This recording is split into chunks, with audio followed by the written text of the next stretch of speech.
మాంజలి గజేంద్ర మోక్షము నుండి ఒక పద్యాన్ని చెప్పబోతున్నాను.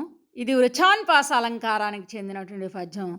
వృచాన్పాస అంటే ఒక అక్షరం పలుమార్లు పునరావృతం అయితే, అంటే మరలా మరలా వస్తూ ఉంటే దాన్ని వృచాన్పాస అలంకారం అంటాం.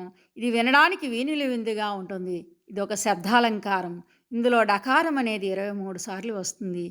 ఆ గజేంద్రుని రక్షించడానికి మొసలిబారి నుండి మహావిష్ణువు వెళ్తున్న సందర్భంలో లక్ష్మీదేవి ఎక్కడికి వెళ్తున్నారు, ఎందుకు వెళ్తున్నారని అడగాలనుకున్న సందర్భంలో ఆమె యొక్క నడకలో ఉన్న తొట్టుబాటుని ఇందులో వివరించడం జరిగింది.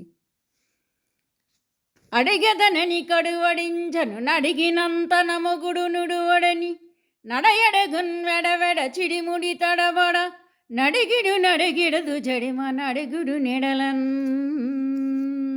భావం: అప్పుడు లక్ష్మీదేవి భర్తను ఎక్కడికి వెళ్తున్నారు, ఎందుకు వెళ్తున్నారు అడగాలనుకుని వేగంగా ముందుకు అడుగులు వేసేది. అడిగితే మారు మాట్లాడకుండా వెనుకకు పొమ్మంటాడని నడక మానేది. చికాకుతో తొట్రుపడుతూ మళ్ళీ మెల్లగా ముందుకు అడుగులు పెట్టేది. మళ్ళీ ఆగేది. అడుగులు కదిలించలేక తడబడుతూ నడిచేది అని దీని యొక్క భావం. ధన్యవాదములు.